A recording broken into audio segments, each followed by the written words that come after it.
بسم اللہ الرحمن الرحیم۔ معزز ناظرین، پروگرام ماہ رمضان شریف میں بندہ ناچیز آپ کو السلام علیکم کہتا ہے۔ دوست احباب کی خواہش پر ماہ رمضان شریف کی بابرکت ساعتوں کے لیے چند گزارشات اور چند ضروری امور پر باتیں آپ سے کرنی ہیں۔ اس کی آج پہلی ایپیسوڈ ہے۔ انشاءاللہ روزانہ ایک نئے موضوع کے ساتھ آپ کی خدمت میں حاضر ہوں گے۔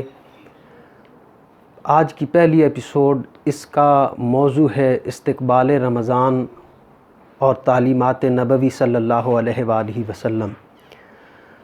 ماہ رمضان المبارک کی آمد سے 2 ماہ قبل سرکار دو عالم صلی اللہ علیہ وآلہ وسلم اس مہینے کا انتظار فرماتے تھے اور رجب کے مہینے میں ہی دعا کرتے تھے، اللہم بارک لنا فی رجب و شعبان، کہ پروردگار عالم رجب اور شعبان کے مہینے میں برکت عطا فرما، وبلغنا رمضان، اور ہمیں رمضان کے مہینے تک پہنچا۔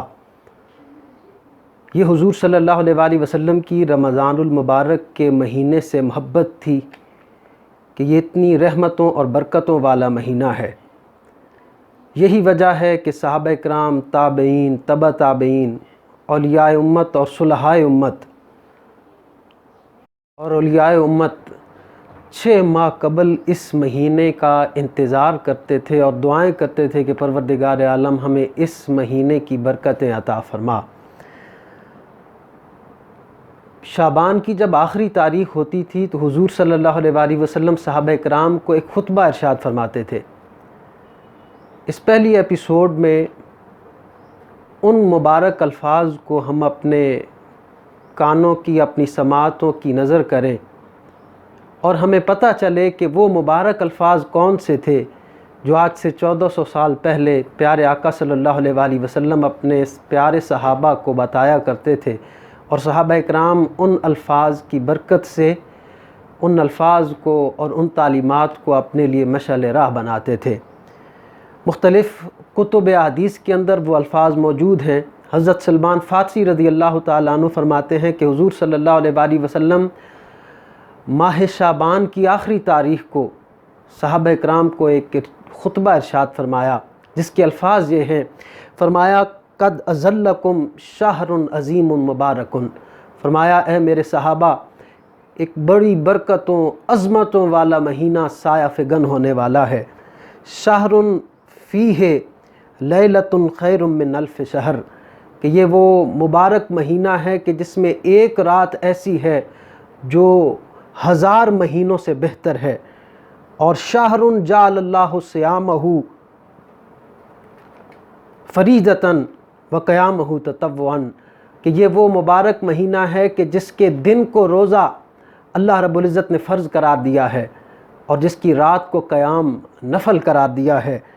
اور پھر حضور صلی اللہ علیہ وآلہ وسلم نے یہ مبارک الفاظ ارشاد فرمایا کہ من تقرب فیہ بخصلۃ من الخیر کان کمن ادی فریضۃ فیما سواہ، فرمایا کہ جس نے اس مہینے میں ایک نیکی کا کام کیا گویا اس نے ایک فرض ادا کیا ہے۔ ومن ادی فریضۃ فیہ کان کمن ادی 70 فریضۃ فیما سواہ، اور جس نے اس مبارک مہینے میں ایک فرض ادا کیا گویا اس نے 70 فرائض ادا کیے ہیں۔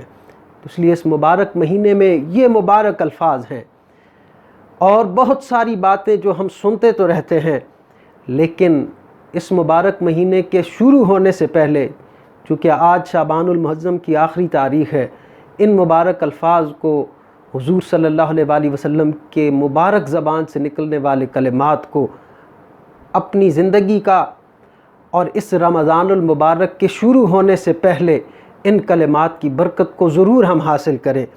پھر حضور صلی اللہ علیہ وآلہ وسلم نے ارشاد فرمایا کہ وَهُوَ الشَّهْرُ الصَّبْرِ وَالصَّبْرُ ثَوَابُهُ الْجَنَّةُ، کہ یہ صبر کا مہینہ ہے اور صبر کا ثواب جنت ہے۔ پھر فرمایا وَالشَّهْرُ الْمَوَاسَاتِ، یہ مواسات کا مہینہ ہے، یعنی غم خاری کا مہینہ ہے۔ اور پھر فرمایا کہ یہ وہ مہینہ ہے جس میں اللہ رب العزت بندے مومن کے رزق کے اندر اضافہ فرما دیتا ہے، اور پھر فرمایا کہ یہ وہ مہینہ ہے کہ جس میں جو شخص کسی کو ایک روزہ افطار کروا لیتا ہے تو اللہ رب العزت اس کے گناہوں کی بخشش کروا دیتا ہے، اس کے گناہ بخش دیے جاتے ہیں۔ اور پھر حضور صلی اللہ علیہ وآلہ وسلم نے ارشاد فرمایا کہ جو شخص کسی کو روزہ افطار کرواتا ہے تو اللہ رب العزت اس کی گردن کو جہنم سے آزاد کر دیتا ہے، یعنی اس پر اللہ رب العزت جہنم کو حرام کر دیتا ہے۔ تو صحابہ کرام رضوان اللہ علیہم اجمعین نے عرض کی، یا رسول اللہ یہ کیسے ممکن ہے کہ ہم کسی کو پیٹ بھر کر روزہ افطار کروا سکیں؟